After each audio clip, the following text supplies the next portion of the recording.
Welcome class. तो आज हम मोशन चैप्टर का नेक्स्ट पार्ट लेके आए हैं। इसमें सबसे पहले बताना चाहेंगे त्वरण क्या है। त्वरण को परिभाषित कीजिए, इसका सूत्र एवं SI मात्रक भी लिखिए। यानी त्वरण के बारे में बताना है और इसका सूत्र एवं मात्रक भी बताना है आपको। तो यहाँ पर त्वरण अंग्रेजी में एक्सेलरेशन कहते हैं। त्वरण क्या है और ये किस प्रकार की वस्तुओं में होता है। त्वरण तो देखते हैं, किसी गतिशील वस्तु में कोई गति कर रही है वस्तु, उसी में लगे गतिशील वस्तु में वेग परिवर्तन की दर को त्वरण कहते हैं। कोई गतिशील वस्तु है, उसमें कितने समय में कितना वेग परिवर्तन हो रहा है, तो वेग परिवर्तन की दर को हम क्या कहते हैं, त्वरण कहते हैं। किसी गतिशील वस्तु में, यानी ये स्थिर वस्तु में नहीं होगा। जो वस्तु गतिशील है उसी में त्वरण उत्पन्न होता है। स्थिर वस्तु में त्वरण शून्य होगा। इसको स्मॉल a से प्रदर्शित करते हैं। त्वरण को किस से प्रदर्शित करते हैं, स्मॉल a से प्रदर्शित करते हैं, छोटी a से। यदि किसी वस्तु में 30 सेकंड में किसी वस्तु का वेग है u से बढ़कर v हो जाता है,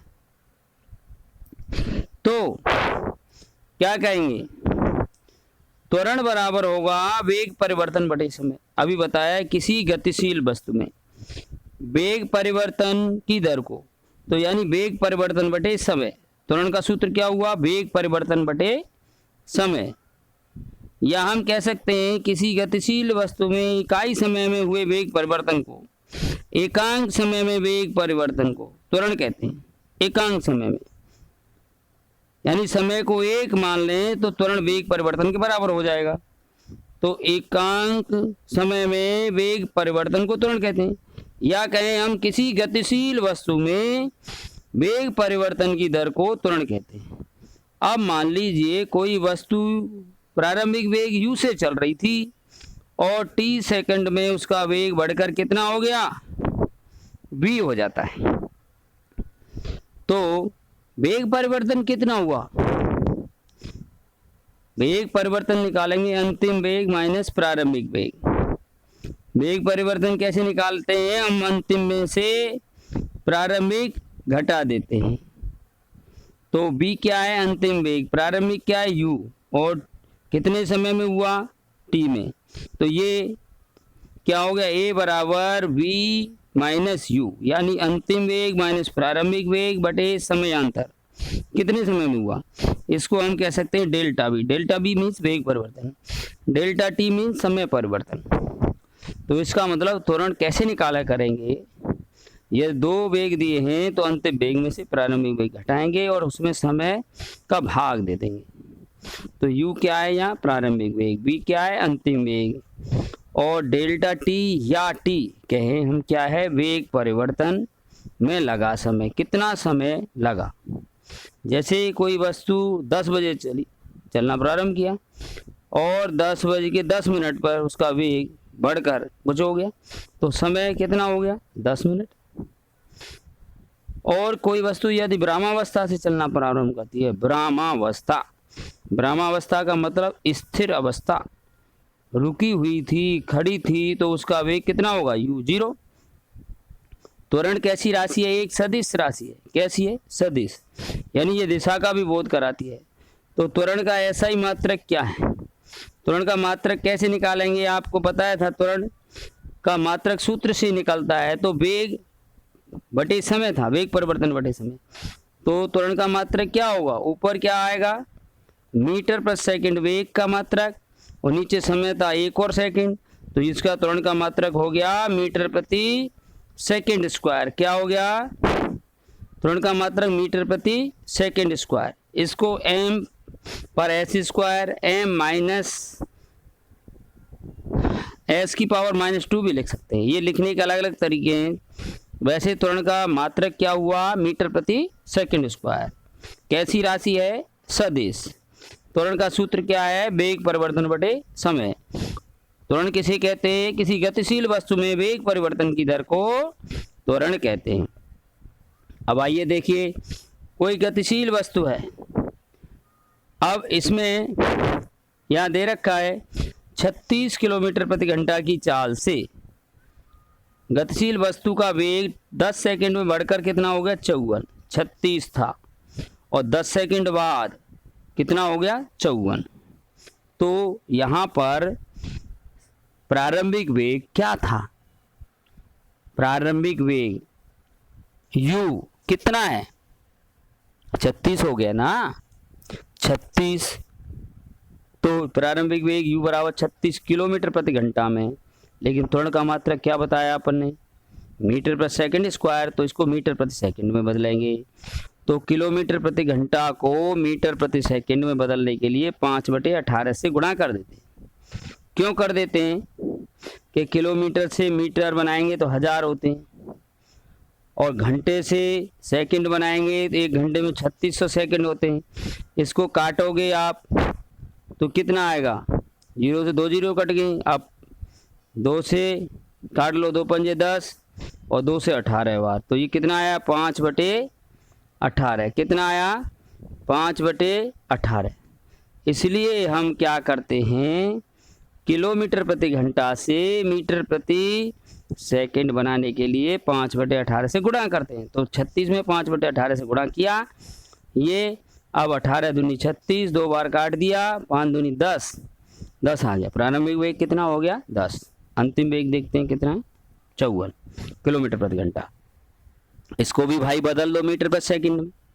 तो 54 गुणा 5/18, तो 5/18, 18 से फिर 54 काट दे 3 बार, तो 5 15 आ गया, 15 मीटर प्रति सेकंड। अब t कितना है? समय 10 सेकंड। अब त्वरण का सूत्र लिख दो। त्वरण बराबर क्या होता है? अंतिम वेग माइनस प्रारंभिक वेग बटे समय। तो b का मान कितना आया है यहाँ पर? 15। u का मान कितना आया है? 10।